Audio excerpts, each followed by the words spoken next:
turamukije iteraniro tubabwira ati shalom. Asalamu kanisa tukiambia salama. Mwami wacu ahimbazwe kandi ashimwe. Bwana wetu ahimidiwe pia asifiwe. Kuko ari umwami mwiza. Maana ni mfalme mwema. We ni mwiza. Yeye ni mwema. Abantu bose ni babi. Wenginepo ni wabaya. Ariko umwami wacu, lakini mfalme wetu, Imana yacu, Mungu wetu ni nziza. Mwema sana. Umunsi umwe babwira Yesu ati, siku moja wakamwambia Yesu, Yesu aravuga ati nta mwiza uriho. Yesu akasema hakuna mzuri ambaye uriho ubaho keretse Imana yonyine. Sote Mungu peke yake. Undi mugore araza aramubwira ati, mke mwingine akamwambia eti, guhahirwa ibere ryakonkeje, heri rutiti ambalo lilikunyonyesha, n'inda yakubyaye, na tumbo ambayo ilikuzaa. Yesu aramubwira ati oya. Yesu akamwambia no, ahubwo hahirwa heri abumva ijambo ry'Imana, wanaosikia neno la Mungu, bamara kuryumva bakaryitondera, wanalitii. abo nibo bahiriwe, wale ambao wanaheri. Amen. Amina. Kubwo kubaha ijambo ry'Uwiteka. Kwa ajili ya kumcha Mungu, simameni tusome maneno ya Mungu. Turasoma Abaheburayo. Tutasoma kitabu cha Wahebrania. Ni Abaheburayo ibice 11. Wahebrania sura 11. 11 turahera ku murongo wa 8. Tutaanzia shairi ya 8 turageza ku wa 10 hadi shairi ya 10. Abaheburayo 11 duhere ku murongo wa 8 turageza ku wa 10. Turongera dusome Abaheburayo 13. Tutaongeza soma Wahebrania 13 n'umurongo wa 10 guhera ku murongo wa 12 kuanzia shairi ya 12 13 n'uwa 13 na hadi ya 14. Turasoma mu izina ry'Umwami wacu. Tutasoma kwa jina la Bwana wetu Yesu Kristo. Kwizera niko kwatumye Aburahamu yumvira Imana imuhamagaye kuja aho yari agiye kuraba, nuko agenda atazi iyo aisha. Kwizera niko kwatumye aba umusuhuke mu gihugu yasezeranyijwe, akaba nk'umushitsi muri cyo, akabana mu mahema na Isaka na Yakobo,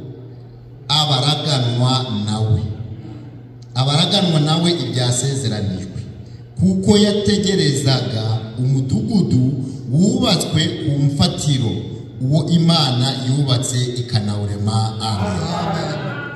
13 murongo wa 12. Shairi ya 12. Nicyo cyatumye Yesu ababarizwa inyuma y'irembo, kugira ngo yejeshe abantu amaraso ye, nuko dusohoke tumusanganire inyuma y'urugo, kwemeye gutuka kubwe, kuko hano tudafite umudugudu uhoraho, ahubwo dushaka uzaza. Amen. Turicara hanyuma dusenge. Tutaketi baadaye tutaomba. Kongeye turagushimiye Mwami. Tunakushukuru Bwana, tugushimiye ineza n'ubuntu bwawe, kwa neema yako. Utwemereye kugera mu bikari byawe. Kubali nifika marangoni pako. Iyo twari turi kure Mwami. Mahali tulikuwa mbali. Kuko twari turi mu mirimo yacu. Maana tulikuwa katika twari tutatane hirya no hino. Kwa tumetawanyika. Waraturinze. Turavuze ngo habwe icubahiro n'itekaryose. None dore uguruye amarembo y'urusengero. Reka ntabwo tuvuge nka Dawidi, twishima cyane iyo twumvise isaha yo kuja imbere y'Imana igeze. Ntabwo turanezerewe kuba turi mu bikari byawe. Turavuze ngo habwe icubahiro none itekaryose. Imbere zawe niho tubonera imbaraga, imbere zawe niho tubonera ibyiringiro, imbere zawe niho tubonera kwizera, imbere zawe niho tukirizwa, imbere zawe ni abadayimoni bahunga, imbere zawe niho tuvana umwuka wera, imbere zawe niho tuvana ibyasezeranijwe. Niyo mpamvu ntabwo tukwinginze ngo wigaragaze hagati yacu mu izina ry'Umwami wacu Yesu Kristo. Duhamagaye umwami nyir'ijuru, kuko wavuze ngo aho 2 3 bazaba bateranye nawe uzaba uri hagati yabo. None ntabwo turaguhamagaye ngwino uterane natwe mu izina ry'umwami wacu Yesu Kristo. Dore ijambo rirasomwe, iri jambo nta muntu washobora kurisobanura kuko ijambo ryawe niho risobanura. None ngwino buri umwe wese wateranye uze umuvaniremo icyo kurya data. Twebwe ntacyo dufite cyo guhereza ubu bwoko, ariko iwawe urabifite. Natwe turaguhamagaye, ngwino tube igikoresho aba ari wowe wivugira data. Ngwino twambike imbaraga kugira ngo dushobore kuvuga amagambo yawe. Mu magambo yawe harimo gukosora, mu magambo yawe harimo kukungura ubwenge. Garagara hagati yacu mu izina ry'umwami wacu Yesu Kristo. Amen. Amen. Imana yakishimye. Bwana Mungu asifiwe. Reka mbabwire, acha niwaambie, kuko mwene data bivuze, kama ndugu alivyosema, umunsi w'ejo nari nguwe nabi. Jana nilikuwa nazulumiwa, ariko Imana ni nziza, lakini Mungu ni mwema, ni umukiza, ni mponyaji. nari ndi mu kazi, nilikuwa ndani ya kazi, umugongo kurakika, kasikia mgongo imekatika, nanirwa no kunama, nikashindwa na kuinama, ariko Imana irakomeye. lakini Mungu ni Mungu wa ajabu. Imana yacu ni umukiza, Mungu ni mponyaji. Amen. Amina. Muri uyu mugoroba tugiye kuganira ijambo, jioni ya leo tunajiandaa kuongea kandi neno, turatinda, hatutakawa. ndabinginga ngo mutege amatwi, hawasi ili mutege masikio. turaganira aya magambo asomwe, tutaongea maneno ambayo nayo aya magambo asomwe maneno haya yanayo mu gitabo cy'Abaheburayo, kitabu cha Waebrania ibice 11 sura 11 umurongo wa 8, shairi ya 8 haratubwiye ati, natuambia eti kubwo kwizera kwa ajili ya kuamini Aburahamu yumviye Imana. Abrahamu alimtii Mungu, kwizera kujana no kumvira, inatea na kusikia. kubwo kwizera Ajili ya kuamini Aburahamu yumviye Imana, Abrahamu alimsikia Mungu. Imana ikimuhamagara Mungu alipomuita Aburahamu arasohoka. Abrahamu akaondoka. Amen. Amina. Kubwo kwizera Aburahamu yumviye Imana, akamtii Mungu, Imana imuhamagaye Mungu kuja aho yari agiye kuragwa, mahali alikwenda kuliti, nuko agenda atazi iyo aja. alienda hajue mahali anaenda. Amen. Amina. Kwizera niko kwatumye aba umusuhuke mu gihugu yasezeranye, akaba kumushitsi n'umwimukira, akawa mugeni na muhamiaji. Amen. Amina. akaba nk'umushitsi akawa mugeni muri ico, akaba nk'umushitsi muri ico, anakuwa akabana mu mahema na Isaka na Yakobo, pamoja na Isaka, abaraganwa nawe ibyasezeranijwe, ndani ya mambo waliyoahidiwa, kuko yategerezaga umudugudu wubatswe ku mfatiro uwo Imana yubatse ndetse ikawurema pia akaumba. Amen. Amina. 13 atubwiye, 13 kunasema eti nuko dusohoke ili anasayeni tutoke tumusanganire inyuma nyumba twemere gutukwa, tukubali kukufuliwa kubwe kwa ajili yake, kuko hano sababu hapa tudafite umudugudu, hapa hatuna mji uhoraho ambayo wa kudumu, ahubwo bali dushaka uzaza, tunatafuta yule ambaye atakayekuja. Amen. Turaganira ijambo rivuga ati, tutaongea neno la kusema hivi, kuko hano hapa tudafite umudugudu hatuna uhoraho. mji wa kudumu. Hano hapa nta mudugudu uhoraho, hatuna mji wa kudumu. iyi si yo mureba, dunia hii ambayo mnayoiona, aba bantu bari kubaka, watu wanaoijenga bari kubaka nk'inyoni iri kubaka mu giti cyo bari gutsinda, wanajenga kama ndege inajenga mti ambayo wanataka kuangusha. iyo ubonye inyoni ona ndege iri kubaka mu giti bari gutsinda, inajenga chicha ndani ya mti ambayo wanataka, uravuga ati iriya nyoni nta bwenge ifite, nasema ile ndege haina akili. ni nguko abaturiye ino si none, kama wanaokaa ndani ya ulimwengu bari kubaka, wanajenga, bari gushaka ubutunzi, wanatafuta bari mali, gushaka ubwenge, wanatafuta elimu, ariko ejo lakini kesho ino si irabidahari. dunia hii kesho itakuwa. Amen. Amina. Abizera waaminifu, hano nta mudugudu dufite uhoraho, ahubwo hari umudugudu uhoraho wo tutegereje. Amen. Uyu Aburahamu ni muntu ki? Aburahamu yaratuye mu gihugu ca se na nyina, yaratuye mu gihugu cy'Abakaludaya. Alikuwa anajenga katika nchi ya Wakaludaya. Uyu Aburahamu yarabana na Seteri. Alikuwa pamoja na Seteri. Ariko Imana yamuhamagaye. Lakini wakati Mungu alimuita, Aburahamu yumviye Imana. Ibrahimu alimtii Mungu. Arasohoka. Akaondoka. Asiga se na nyina. Akaacha baba na mama. Asika n'ubwoko bwabo. Aravuga ati ubwo Imana impamagaye. Reka yumvire. Acha niitii. Sohoke. Kuko Imana yaramubwiye ati Aburahamu, va mu gihugu cya so na nyoko. Nzaguhindura ubwoko. Nzaguha umugisha. Bino nkwereke igihugu cyo nzaguha. Twasome mu Tangiriro. Acha tumusome kitabu cha Mwanzo. Tangiriro 12. Mwanzo 12. Tuone kumve aya magambo neza. Tuone kusikia maneno haya sawa. Tangiriro 12. Mwanzo 12.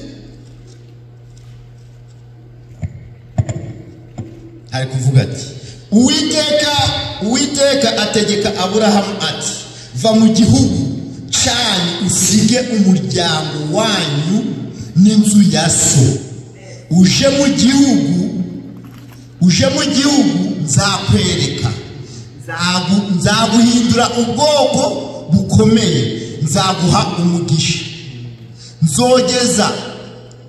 Nzogeza izina ryawe, uzaba umugisha, kandi nzaha umugisha abazakwifuriza umugisha, kandi uzakuvuma nzamuvuma, kandi muri wowe nimwo imiryango yose mwisi izahererwa umugisha. Niyompamvu Aburahamu ariwe sogokuruza w'abizera. Uhereye mu itangiriro, uhereye igihe Imana yamuhamagaye, icyo gihe Aburahamu nimwo amahanga yose ahererwa umugisha. Uvuma Isiraheli nawe ni ikivume. Amen. Kuko uvuma Isiraheli aba acokojeje Uwiteka. Uwiteka atoranyije Aburahamu. Uyu Aburahamu niwe wabyaye Isaka. Isaka abyara Yakobo. Yakobo nawe abyara abana 12. Abo bana 12 nibo bakomokaho Isiraheli. Bibiliya tubwiye ngo muri Aburahamu nimwe amahanga yose azahererwa umugisha. Ariko Aburahamu ntiyagashoboye guhabwa umugisha akiri kumwe n'abase. Aburahamu ntiyagashoboye guhabwa umugisha akiri kumwe n'umuryango. Ahubwo Uwiteka yamagiye kumusohora ava muri bya bigirwamana, ava muri bwa bwoko. Uwiteka amuhindura ubwoko. Amen. Uwiteka aramubwira ati, dore kiriya gihugu ndakiguhaye, kandi nicawe n'abana bawe. Aburahamu nibwo yavuze ati, kukumva ibyo byose kaba ndi incike, keretse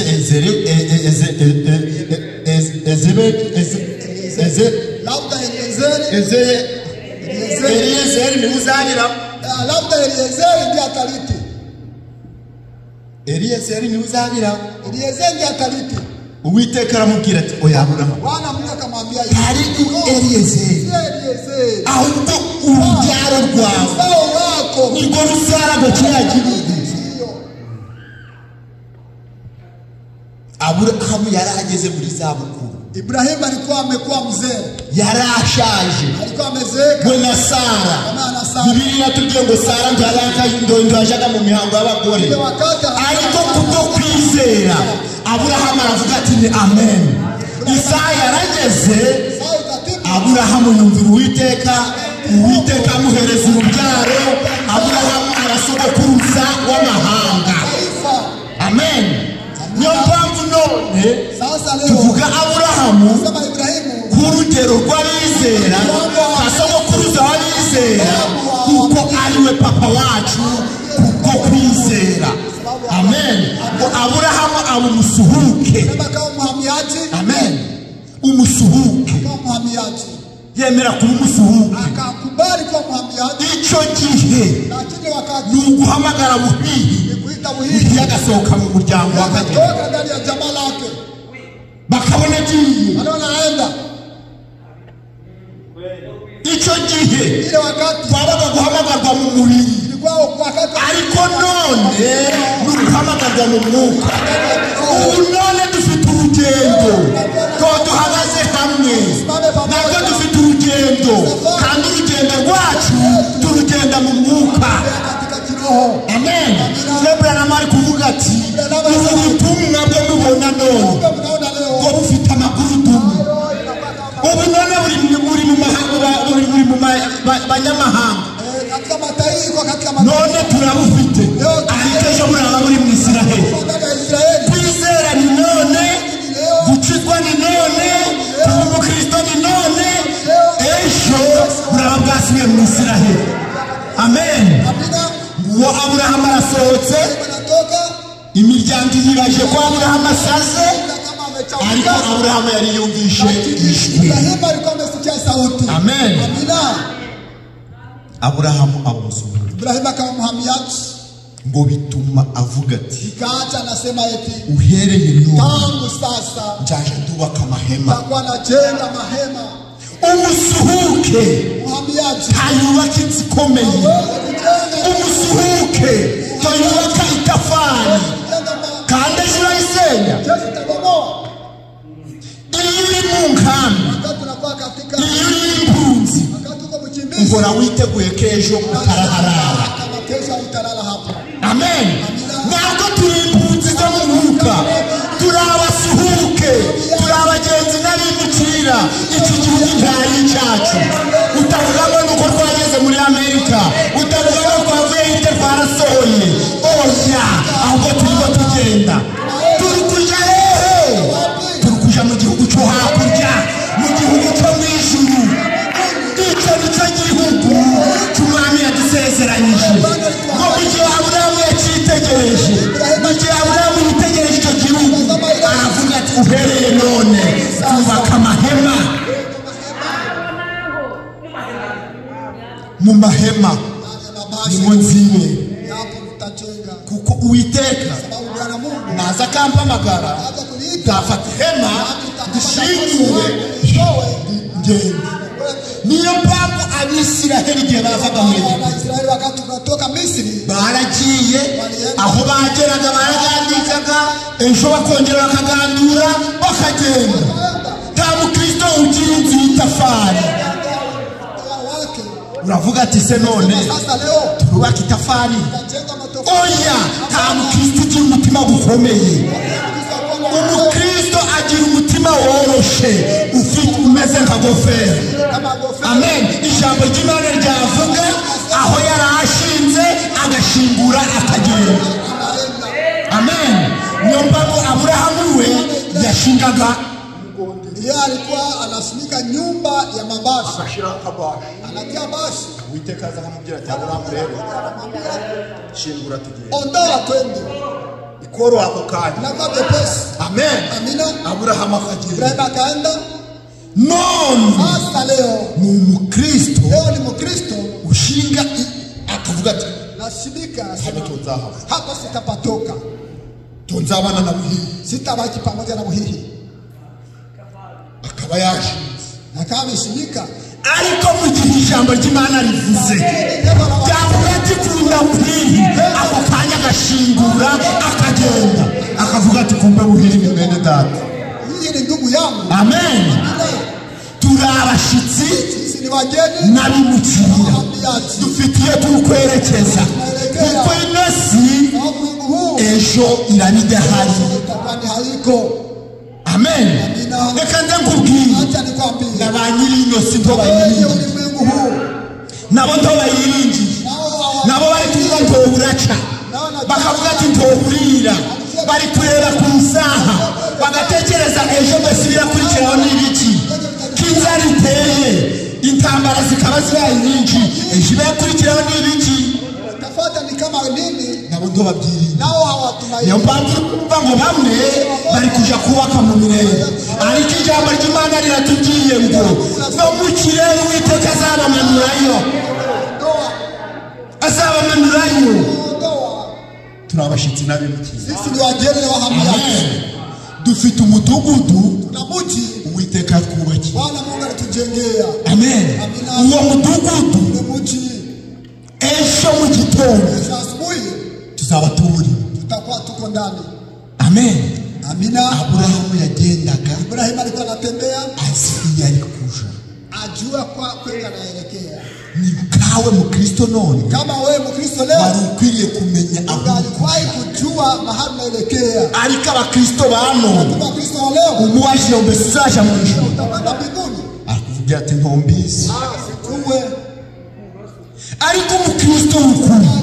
Umukristo yageze mu ijambo ry'Imana. Aravuga ati atari njugiye mu ijuru. Duzarisha. Amen. Atari njugiye mu ijuru. Aho duzarijamo. Warukwiye kugira igitsika ugakomera ikikunaniye ukabwira umwami ati mwami kino kirananiye kimfashe, ariko ukagira ibyiringiro k'ejo uzaba uri mu gihugu cyiza. Amen. Hari umudugudu Uwiteka twubakiye. Amen. Hano nta mudugudu dufite uhoraho. Isi ishobora yisenya, Uwiteka arayisenya, ariko Uwiteka ari kutubwira ngo atarayisenya azaba yamaze kuvana mu mugeni. Amen. Abizera bazaba bamaze kugenda. None nanjye ndakubwira muri uyu mugoroba, tegura, itegure. Umusirikare uwo ari we wese ahora yiteguye. Nta mugenzi ugenda atagira ibyangombwa. Amen. Uzarebe twavuye muri Afrika. Toka ndani ya Afrika Dufite ibyangombwa by'ubugeni. Twari tubifite. Tukana vitambulisho. None ukugira ngo ijuru uzarijamo ntabwo ufite. Vitambulisho. Ibyangombwa ni Umwuka Wera. Nawe udafite Umwuka Wera none ushake none. Amen. Amina. Ukagira resepasi. Wagera ku mukenge, ku mupaka, bajya kukubaza resepasi ukavuga ati dore ngiye. Ngiye umwami yarayimbaye. Iryo juru tuvuga rishasha n'abahe, rishasha n'abatoranyijwe. None turi ubwoko bwatoranyijwe. Twavuye mu mahanga, twavuye hirya no hino kugira ngo umwami Bwana Mungu apate kutuandaa. Amen. Amina. Ngo dusohoke, tuondoke, tumusanganire, tupate kumulaki, tumusange inyuma y'irembo. Tupate nyuma ya lango. Nugusohoka mu byawe byose. Kusohoka katika mambo yako yote. Nugusohoka mu mafuti yawe yose. Kusohoka katika ujanja wako. Ugasohoka mu busamba. Toka ndani ya uzinifu. Ugasohoka mu bubeshi. Toka ndani ya uongo. Ugasohoka mu bugome. Toka ndani ya uasi. Ugasohoka mu irari. Toka ndani ya tamaa. Ugasanga Yesu inyuma y'irembo. Kuko Yesu yababarijwe inyuma y'irembo. Ngo kugira ngo yezeshe abantu amaraso ye, atuvaneho ibyaha byose. Amen. Amaraso niyo yeza. Taha itorero ryeza. Taha kuza hano wezwa yuko waje, ahubwo wezwa rimwe gusa. Iyo wemeye amaraso ya Yesu Kristo, iyo wemeye ayo maraso yavuye ku musaraba w'Igorogota, niho ibyaha byawe bihanagurwa, yote inaondoka. Amen. Amina.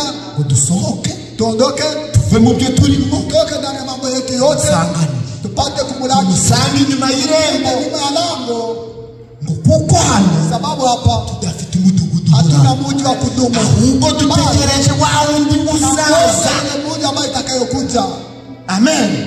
Amina. Ese nawe urategereje? Na unangoja. Twese turabashitsi na sote tuko wageni na wahamiaji. Abashitsi na wageni na wahamiaji. Dufite iyo tuje. Tuna mahali tunaelekea. Kandi hapa hatuna mji wa kudumu. Hatuna urabura izo kwishura bakaguta hanze ahantu urabura izo kwishura umuriro bakawukata ariko hariya hakurya Frère afite n'ishumba cye Asheri afite n'ishumba cye nawe ufite n'ishumba cyawe aho utazishura aho umwami yaguteguriye amen yaraduteguriye kuko yavuze ati ndagiye nzagaruka mbashane ahondi namwe niho muzaba uwo niwe mudugudu mwiza Bibiliya tubwiye ngo nta muvumo uzinjira ngo nta n'ikintu cyica kizabayo ariko hano mu bisoda mu kanya murwaye isukari warya inyama nyinshi mu kanya warwaye diyabete ariko hariya hakurya Bibiliya tugiye ngo nta cyica kizaba kiriyo ahubwo ngo ni vino y'umurera ya vino y'uranywa ukumva ubuzima buragarutse niyo umwami yaturikira hariya hakurya ndi kubakumbuza kiriya gihugu kugira ngo umenye ko muri abashyitsi n'abimukira mutadamarara ngo twarasohoye ngo turi muri Amerika ngo turi mu Buraya Amerika ejo arayitwika none bazayitwikuriye umuhanuzi yagize amayerekwa arindwi nabii alionyesha mara 7 yagize iyerekwa zirindwi alionyesha mara 7 ya gatandatu ni imejo ya 6 ni hapa juzi yayibonye umugore ari gutegeka aliona mke ndani anatawala Marekani dutegereje ya karindwi tuna ngoja ya 7 kandi ya karindwi pia ya 7 yayibonye ari inkoni alikuona kwa fimbo Uwiteka yateguye Bwana Mungu aliandaa yo gukubita Amerika na kupiga Marekani ngo kimwe cya gatatu cya Amerika 1/3 ya Marekani kizamuyonga yote taumua kandi byo tena ile bigomba kuba kugeni yavuye hano none bari kubyitegurira none uhora damaraye wewe unastahili unakaa kitako ijambo riri kuvuga ukaguma gushinga amabashi ukaguma gushinga imisi amabashi yako iyo ijambo rivuze kama neno lasema bisaba kudutera intambwe na kupiga hatua ijambo ryavuga ugatera intambwe ijambo tirikavuge ngo uhagarare hamwe ijambo tirikavuge ngo ushiresho ahubwo ijambo nirivuga tera intambwe ijambo nirivuga tera intambwe iyo twaje guterana kama tunakuya kukusanyika twaje gukosorwa tunakuya kusahihishwa amen twaje gukosorwa tunakuya kusahihishwa ni nk'umwubatsi kama mjengaji umwubatsi ntayashira ibuye ku nzu atarashiraho nivo tia nivo amanza yashiraho timasi nivo akavuga ati iyi iraje hano kuri pembe hapa kwenye ejo hamenya kaza kuba kavuga ati kunda mwenda siko wewe penda ndugu yako irajaho taingia taingia iryo ni ijambo riri kuvuga kunda mwenda siko bana na mwenda siko mahoro ishi na ndugu yako salama maze ukavuga ati ni amen nasema amina ako kanya ukawe ushizwe ku nyubako kwenye jengo ariko uzagira ibyago ryari igihe ijambo rikavuga bakamera ngaho bakubise ikinombe piga udongo ako kanya kikabwanya hapo inapasuka kuko umwubatsi sababu mjengaji urukubaka none ambaye anajenga leo yubaka ntafuju anajenga bila kelele yubaka hamenya ntafuju anajenga na hamenya bila fujo yubaka Asheri utazi ko bari kunyubaka bila majani uwo ni umwuka wera umwuka wera niwe mwubatsi wacu ngati wa haki amen amina iyo umwuka mwuka wera aje agapima avuga ati rero Asheri bino ndashaka ko bikugumeho izakunda arevema umwuka wera araza akabivanaho ukumva tundi mugaragu akaza akabivuga. Amen. Kuko hano sababu hapa mudugudu dufite uhoraho, hatuna mtu wa kudumu. Mwami yagiye kudutegurira, Bwana Mungu alienda kutuandalia umusuhuke mhamiaji cyangwa umugenzi wala msafiri ahora yiteguye, anajiandaa kila wakati. nta mugenzi udamarara, Msafiri wa kustarehe, nta mugenzi udamarara, hakuna msafiri nta mugenzi ushanuka inzoga. hakuna msafiri wa kuganda. Warabona umugenzi araje mu nzoga kandi azi ko isaha n'isaha imodoka irazi ikamutwara. Nta mugenzi uja mu buraya ukahaba ngo reka aje gufata maraya kigendere muri hoteli kandi arindiriye imodoka kiramutwara. Naza imodoka niza akiri mw'ibyo iramusiga, ahubwo umugenzi ahora ahagaze kuri stopu. Umugenzi ahora ahagaze aho imodoka irahagarara, akavuga ati aka kanya imodoka iraje, ibasi iraje yo kuntwara, none tundava aha. Amen.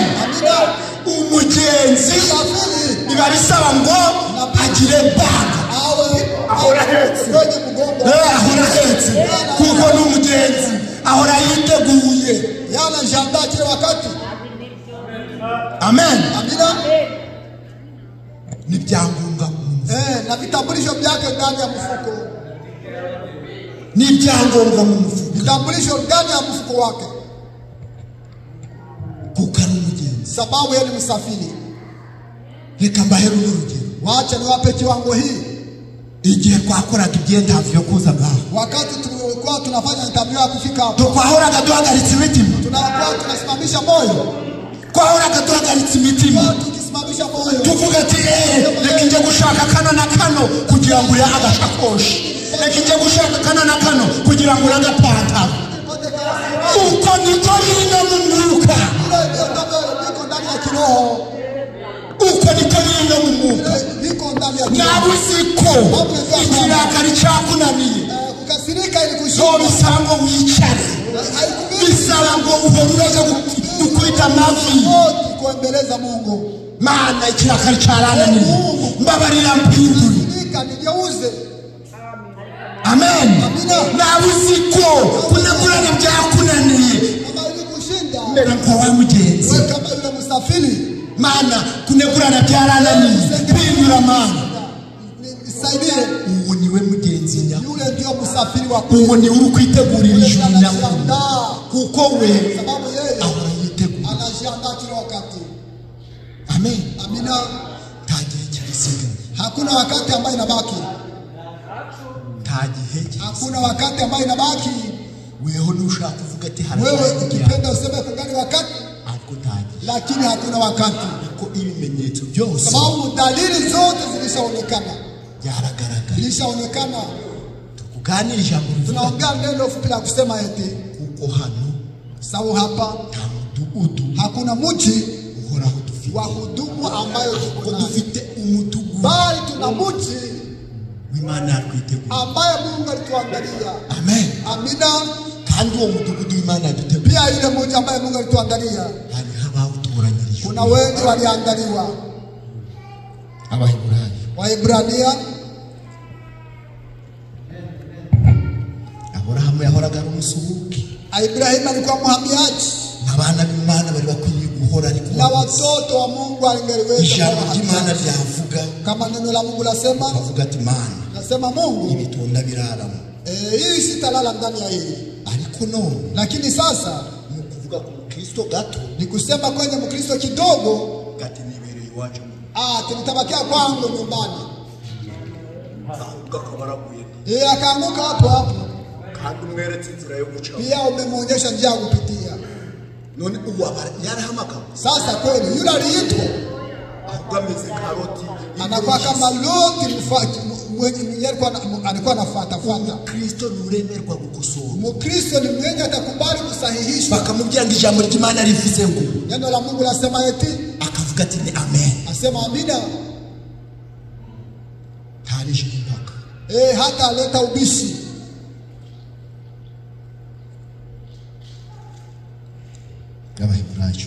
Waebrania 11.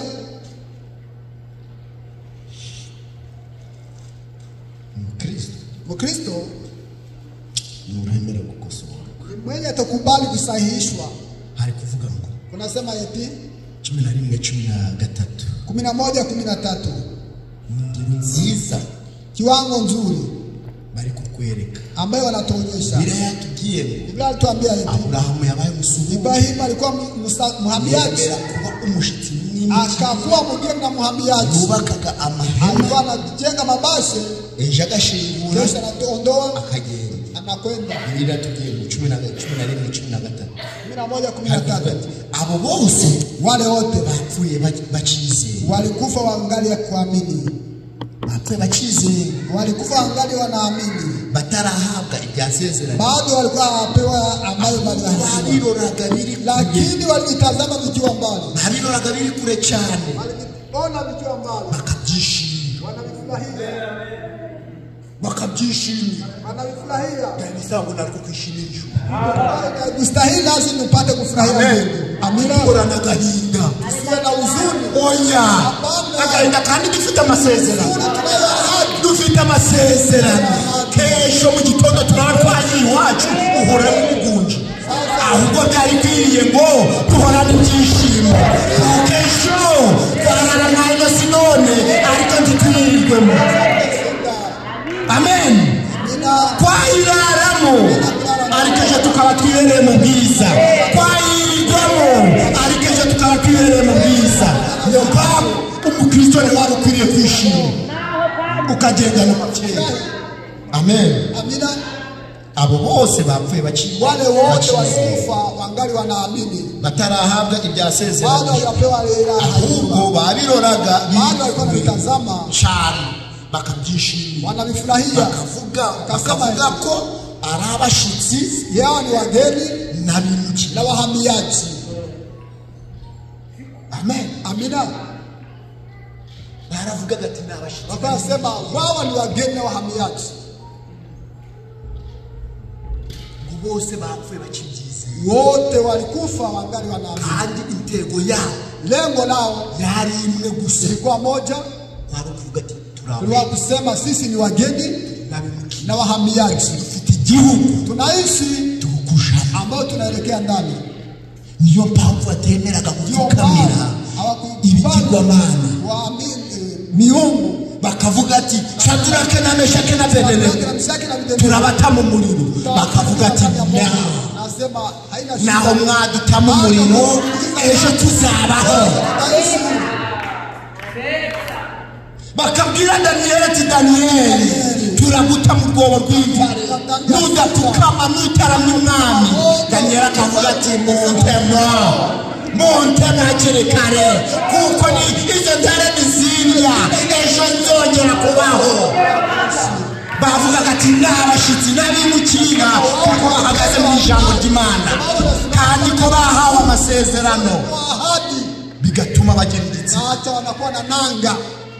Amen. Amina. Niyompamvu nawe none birakwiriye ngo ugire igitsika mu mutima wawe uvuga ati naho urupfu rwaza naho cyatandukanye n'urukundo rw'Imana. Amen. Amadorari atandukanye n'urukundo rw'Imana. Mwene data atandukanye n'urukundo rw'Imana. Umugabo yatandukanye n'urukundo rw'Imana. Ukavuga ati oya Imana zemera gupfa kubali kufa ariko cyangwa gutachi lakini leo hii sipate kuilaki. Amen. Amina. Ngabo bose bapfuye bakizi. Wale wote walikufa wangali wanabashitsi n'abimukira mu isi. Abavuga batyo sema abavuga batyo wanaosema baba berekana yuko wanaonyesha kwamba hawataki uliti, bashaka gakondo, wanatafuta uliti. Amen. Amina. Kuko bavugaga ngo wao walikuwa wanasema eti wao ni wageni na wahamiaji. naacha hawatastarehe, hawatastarehe hata kidogo, ahubwo bahoraga bali walikuwa wanadumu wakisema, wanaongea kwenye neno la Mungu, nakutana ndugu yake, amwambia sasa kesho hatutakuwa hapa, leo tunateswa, lakini kesho tutakuwa ndani ya utukufu. Amina. Acha wanakuwa na nanga ndani ya moyo wao. Wanaosema hivyo wanaonyesha kwamba iyo baba barakumbuye, iyo bavuyemo baba barasubiye, kama walirudi baba barasubiye, kama walirudi kule. Iyo baba barakumbuye, iyo barakumbuye, baba barabonye uburyo bwo gusubirayo, wakurudi huko. Lakini sasa barashaka gakondo, wanatafuta uliti irusha zaidi ico gihugu kubacira, ile nchi kuwa nzuri, ariyo gakondo yo mwijuru, ndio uliti wa mbinguni. Ico gituma, ndio maana Imana idakorwa n'isoni hayalike zo kwitwa Imana yawe, kuko yabiteguye, aliandaa muji.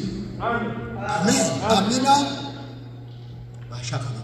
Walikuwa wanatafuta uliti, ile uliti iri mwijuru, iko mbinguni. Amen. Amina.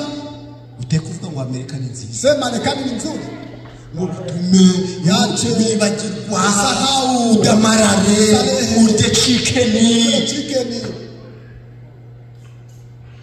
uje wibagirwa no gufata akanya ko gusengera ubugingo bwawe. Kuna sawa na kupata muda wa kuombea nafsi yako, ni ikibazo, ni shida.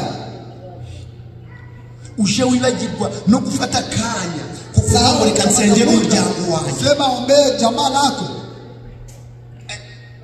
Amakuru se uyihine ugira amakuru se menshi, wita anakuwa na masafari mingi. Buhiye uri he? Wapi? Nino. Uri he? Uko wapi? Uri akanya ukose na muda ko kuja no mucumba, na kwenda ndani ya chumba, upfukame, piga magoti, sema Mungu, nafsi yangu, ubugingo bw'abana, nafsi ya watoto, ubure nakanya ko gusengera ukose na muda kuombea na kazi. Gerard uri he? Ndino hirya, ndino muri north, ndino muri east. Bene data, wandugu, dunia hii itaisha na kutamani kwake. Dunia utamarare, mustarehe, inakuwa na sina kwa kitu, sibirasha tarungura, musasi ni bure, sibikaratasi bure. Ahubwo dufite gakondo ihoraho, tuna uliti ambaye tadumu. Iyo gakondo ihoraho ya kudumu, ndi kubararikira kugira ngo abari yo gushaka usudi mwitafute. Amen. Amina. Iyo gakondo ihoraho, ile uliti ya kudumu ndi kubararikira, ni ile ambayo ni wahalifu. Iyo gakondo ihoraho, ile uliti ya kudumu ndi kubararikira, ndio ni wahalifu kwake. Hano bari kutubwira hapa tunasema kuri 38 kwenye 28, yemwe ngo nisi nzi yari ikwiriye kuba ibamo, yemwe nisi nzi yari ikwiriye kuba ibamo, na dunia haingalistahili watu bazereraga mu mashamba, wanachowa ya polini, no mu bihona, na ndani ya magenge, no mu buvumu, na ndani ya magenge, no mu masenga, ndani ya magenge. Ni wale walitutangulia, ni wale Biblia inatuonyesha kwa kielelezo sawa vile walikuwa wageni na wahamiaji katika ulimwengu. Biblia inasema hivi, hata ulimwengu haingalistahili wa kwenda, lakini sasa wewe unakuwa ndani, wewe unastarehe tu. Wewe ni Mkristo, wewe ni Mkristo,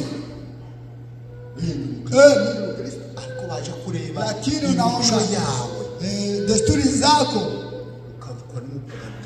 wewe ni zaidi ya mpagani ambaye hakubatizwa. Bazereraga hirya no hino. Walikuwa na wayako hapa na manga. Pori na majengo. Masenga. Ngabo bose. Wale wote nubwo bamaze guhanwa walipewa vizuri mu kwizera kwao. Sababu ya kuamini kwao. Nyamara ntibarahabwa lakini bado hawajapewa yaliyoahidiwa. Baraturindiriye. Bali wanatungoja kuko Imana kusudi Mungu kuko Imana yatugambiriye Mungu ahidi kusudi kwa kizuri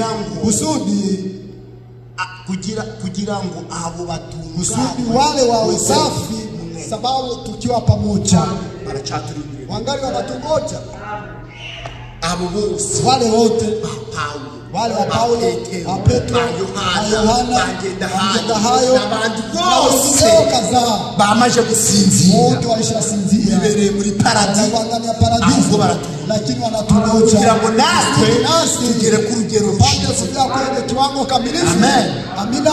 Petro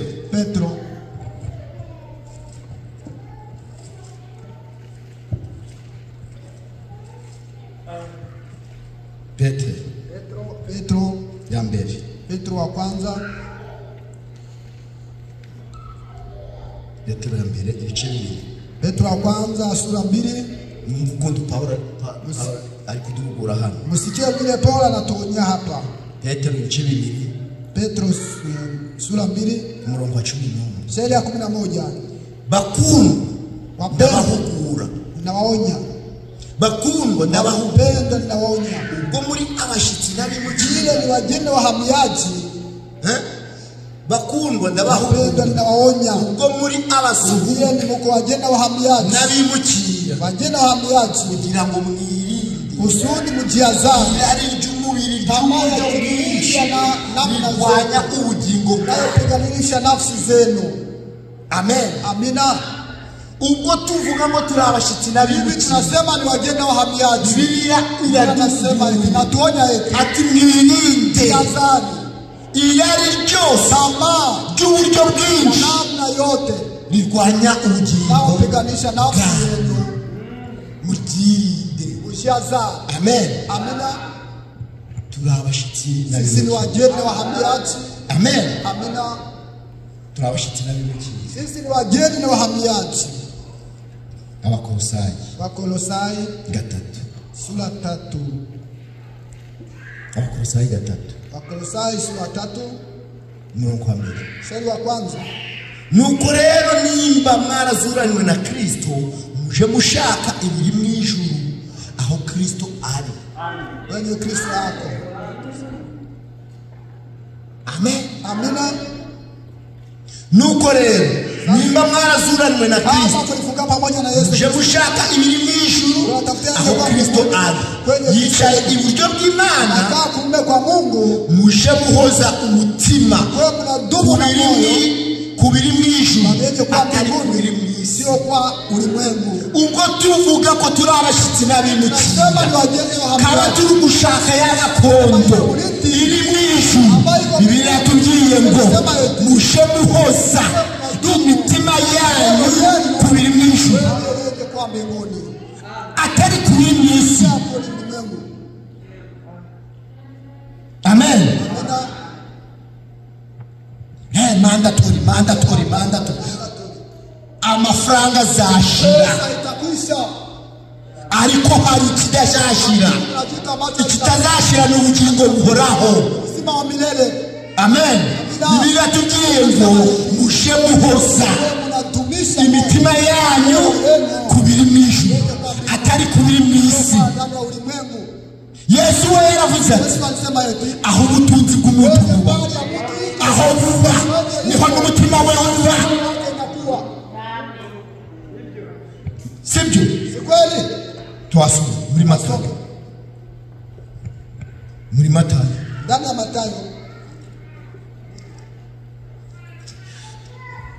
Matayo 6. Matayo sura 6. Uguhoza umutima wawe ku butunzi. Ndumu na moyo wako kwenye mali. Ngo Yesu yavuze. Vile Yesu alisema ubutunzi bw'umuntu buri kwenye mali ya mtu iko niho n'umutima we ni hapo na moyo nta butunzi bwawe buri mwisho mali yake inakuwa mbinguni n'umutima wawe uzahoza mu ijuru kubaki mbinguni.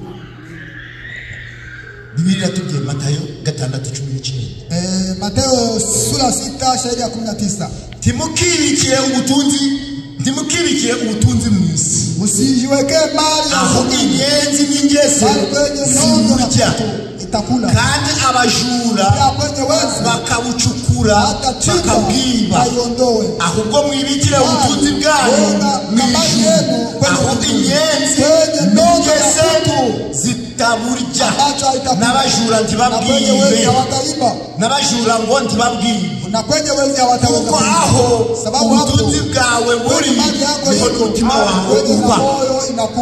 Amen. Umutima wawe ubahe, moyo wake unakuwa wapi? utegereje amasezerano Unangoja ahadi cyangwa umutima wawe urarikiye amafaranga inawayawaya kwenye pesa? tabyo msiyohurizi sijue ni wewe unajua. Yohana turi abagenzi n'abimukiye, sisi ni wageni na wahamiaji. iyi si dunia none iriho leo iko lakini kesho haitakuwa. Kesho haitakuwa.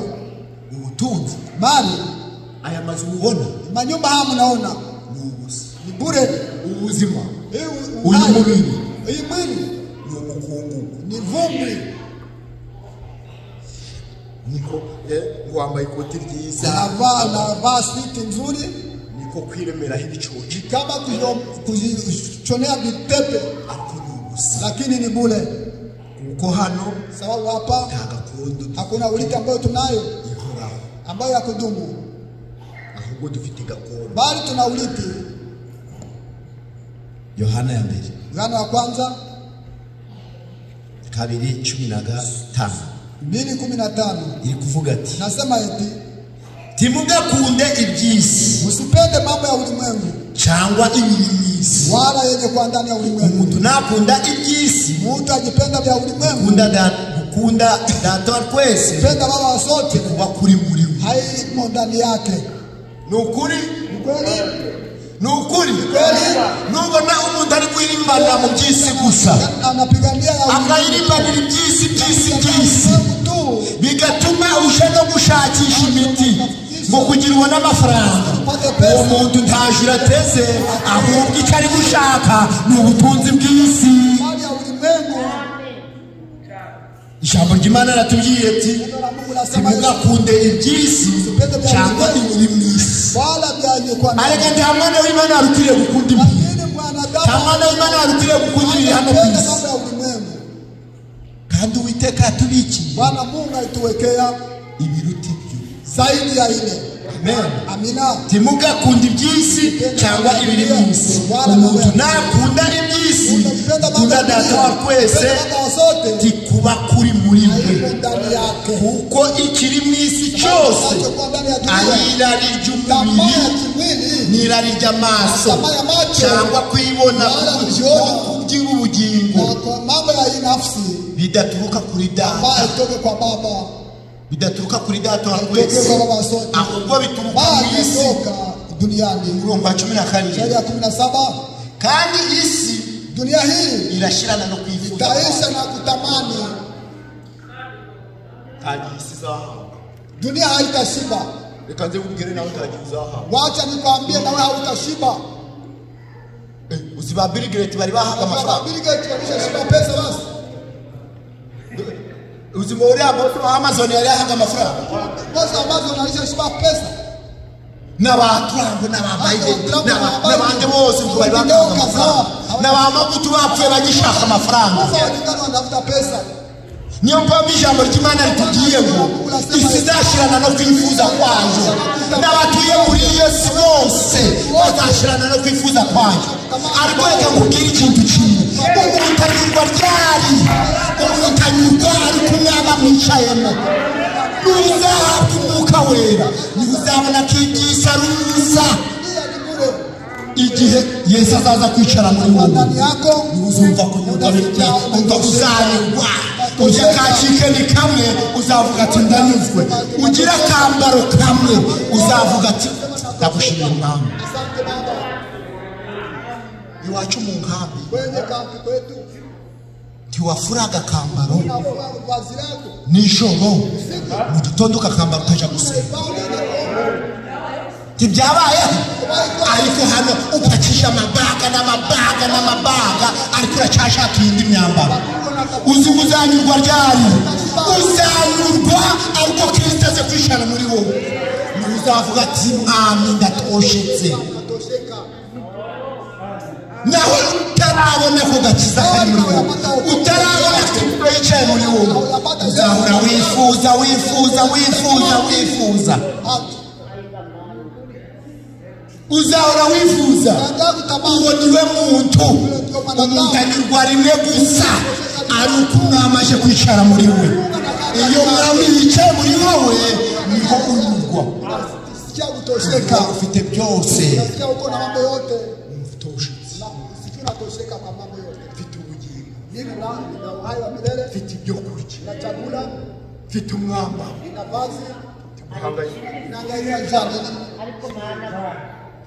Yesu niwe wavuze ati, Yesu niwe alisema eti mubanze mushake ubwami, mtafute mambo ya ufalme, mubanze mushake ubwami bw'ijuru no gukiranuka kwabwo, naho ibindi byose muzabyumva. Amen. Icyo nicyo kintu kibanza, kubanza washaka ubwami bw'ijuru no gukiranuka kwabyo, naho ibindi byose tuzabyongererwa. Arega Imana izi ko tubikeneye, Imana izi ko dukeneye amafaranga, Imana izi ko dukeneye kurya, Imana izi ko dukeneye insengero, Imana izi ko tubikeneye byose. Amen. Ariko tumanze kwashaka ubwami bw'Imana. Nitumanze gushaka ubwami bw'Imana, ibindi byose bizaza bidukurikira. Uhora utekereza nzandagiki, abandi bageze hano, wengine wanafika hapa. Ijambo ry'Imana ritubwiye Neno la Mungu nasema eti wamupfapfa utakwiyunguraho n'akantu na gatoya, uhangayikishwa n'iki n'ubugingo bwawe.